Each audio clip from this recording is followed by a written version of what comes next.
रजनी बहुत खुश थी क्योंकि उसकी शादी शहर में होने वाली थी। उसका ससुराल दिल्ली में था, पति भी सरकारी नौकरी करता था। इससे ज़्यादा रजनी को और क्या चाहिए था। रजनी तो कभी सोच भी नहीं सकती थी कि उसकी शादी इतने अच्छे घर में होगी। आखिर वह दिन भी आ गया। रजनी की शादी हुई और वह अपने ससुराल विदा हो गई। रजनी अपने ससुराल में सारे मेहमानों से अच्छी तरह से बात करती थी, या यूं ही कहें तो उसने सबका दिल जीत लिया था। सबके मुंह से यही निकल रहा था कि अगर बहू मिले तो रजनी जैसी। मेहमान तो मेहमान होते हैं, वह कितने दिन रहेंगे। धीरे धीरे सब अपने घर को चले गए। घर में रह गए उसके सास ससुर और दो छोटे बच्चे, सुमित और गीता। रजनी अब यह सोच रही थी कि सारे मेहमान चले गए तो यह बच्चे किसके हैं, यह अपने घर क्यों नहीं जा रहे हैं। रजनी के मन में यह सवाल चल ही रहा था, तभी उसकी सासू माँ ने रजनी को आवाज़ दी, बहू इधर आओ, आज मैं तुम्हें इन बच्चों से परिचय कराती हूँ। बहू, आज से तुम ही इन दोनों बच्चों की माँ हो। तुम्हें तो पता ही है कि इनकी माँ के मरने के बाद इन दोनों को हमने कितनी मुश्किल हालात से पाला है। अब गांव में कोई पढ़ाई लिखाई की व्यवस्था तो है नहीं। शहर में रहेंगे तो बच्चे अच्छे से पढ़ लिख जाएंगे। अब आज से इनकी देखभाल की जिम्मेदारी तुम्हारी है। हम भी 2-4 दिन में गांव चले जाएंगे क्योंकि हमारा मन शहर में नहीं लगता है। रजनी ने अपनी सासू माँ से कहा, मम्मी जी, या क्या कह रही हैं? मैं इन बच्चों की माँ क्यों हूँ? मुझे समझ नहीं आ रहा है, आप क्या पहेली बुझा रही हैं? रजनी की सास ने कहा, बहू, यह कैसी बात कर रही हो? तुम्हें तो सब कुछ पता है ना कि तुम होने वाले पति धर्मेश के 2 बच्चे हैं। अब बच्चे अपने माँ बाप के पास नहीं रहेंगे तो किसके पास रहेंगे? रजनी का दिमाग खराब होने लगा। उसे नहीं पता था कि धर्मेश की यह दूसरी शादी है और रजनी उसकी दूसरी पत्नी। पहली पत्नी बीमारी के कारण स्वर्ग सिधार गई और उसी के या 2 बच्चे सुमित और गीता हैं। रजनी ने अपनी सासू माँ से पूछा, तो क्या धर्मेश की पहले भी शादी हो चुकी है? उसकी सासू माँ ने कहा, बहू, क्या तुम्हें यह बात पता नहीं थी कि धर्मेश पहले से शादीशुदा है और उसके 2 बच्चे भी हैं? जब रजनी को पता चला कि उसके साथ धोखा किया गया है, उसे किसी ने नहीं बताया कि धर्मेश पहले से शादीशुदा है, वह वहाँ से उठी और अपने कमरे में जाकर दरवाज़ा बंद कर लिया और रोने लगी। रोते रोते अपनी माँ को फ़ोन लगाया और अपनी माँ से बोली, माँ, मेरे साथ छल किया गया है। तुम्हारी बेटी के साथ इन्होंने धोखा किया है। तुम्हारा दामाद पहले से ही शादीशुदा है। फ़ोन पर रोते रोते अपनी माँ से कहे जा रही थी, माँ, मुझे जल्दी आकर ले जाओ, अब मैं यहाँ 1 मिनट भी नहीं रहूँगी। मेरा सिर टेंशन से फटा जा रहा है। रजनी की माँ ने कहा, बेटी चुप हो जाओ, उन्होंने तुम्हारे साथ कोई धोखा नहीं किया है। क्या कह रही हो माँ? यह धोखा नहीं है तो क्या है? धर्मेश शादीशुदा हैं, कम से कम उन्हें हमें बताना तो चाहिए था। हमारी मर्जी पूछनी थी, हम शादी करेंगे या नहीं करेंगे। चुपके से शादी करना धोखा नहीं तो और क्या है? नहीं बेटी, यह धोखा नहीं है, बल्कि धोखा तो मैंने तुम्हें दिया है। मुझे सब कुछ पता था। धर्मेश पहले से शादीशुदा है। मैंने सोचा शादी से पहले तुम्हें बता दूंगी तो तुम शादी करने से मना कर दोगी। बेटी, धर्मेश अच्छा लड़का है और उसके मम्मी पापा भी अच्छे लोग हैं।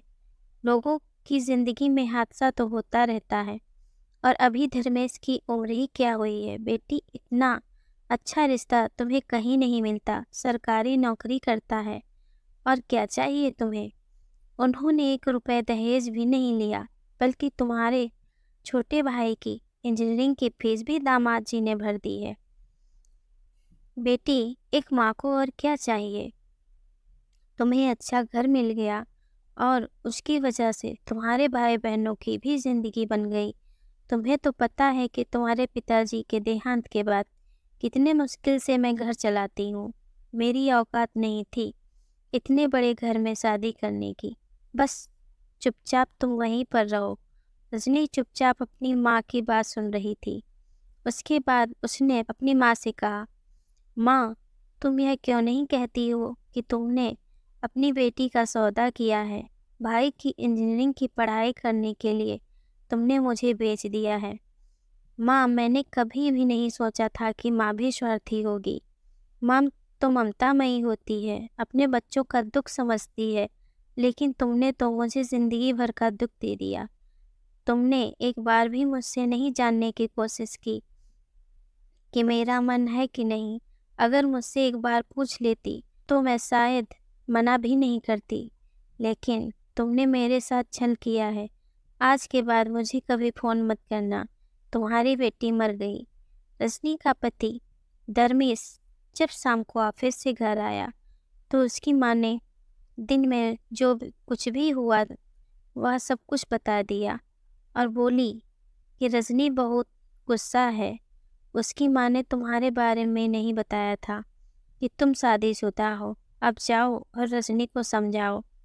धर्मेश थोड़ी देर बाद रजनी के पास गया और रजनी से बोला, देखो रजनी, मुझे या मेरे मम्मी पापा को नहीं पता है कि तुम्हारी मम्मी ने तुमसे यह बात छुपाई है, क्योंकि हम लोगों ने तो शादी करने से पहले ही सब कुछ सच सच बता दिया था। हम कभी भी धोखे में रखकर किसी भी लड़की के साथ धोखा नहीं कर सकते। या किसी की ज़िंदगी का सवाल है। देखो रजनी, अगर तुम्हारी इच्छा नहीं है मेरे साथ रहने की तो कोई ज़ोर ज़बरदस्ती नहीं है। तुम मेरी तरफ से अभी भी आज़ाद हो। जहाँ जाना है तुम जा सकती हो। हम तुम्हें कभी नहीं रोकेंगे। अब बेचारी रजनी क्या करती? उसके पास रोने के अलावा कुछ नहीं था। उसके सारे सपने एक पल में बिखर चुके थे। ऐसा लगता था वह बिल्कुल ही सुन्न पड़ गई हो, उसके शरीर से किसी ने आत्मा निकाल ली हो। धर्मेश बोला, देखो रजनी, तुम्हारे साथ जो भी हुआ बिल्कुल गलत हुआ। अब मैं किसको गलत कहूँ, लेकिन टेंशन लेने से भी अब कुछ होने वाला नहीं है।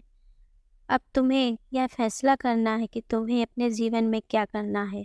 मेरे साथ रहना है तो खुशी खुशी रह सकती हो, नहीं तो अगर तुम कहोगी तो अभी मैं तुम्हें तुम्हारे मायके छोड़ आऊँगा।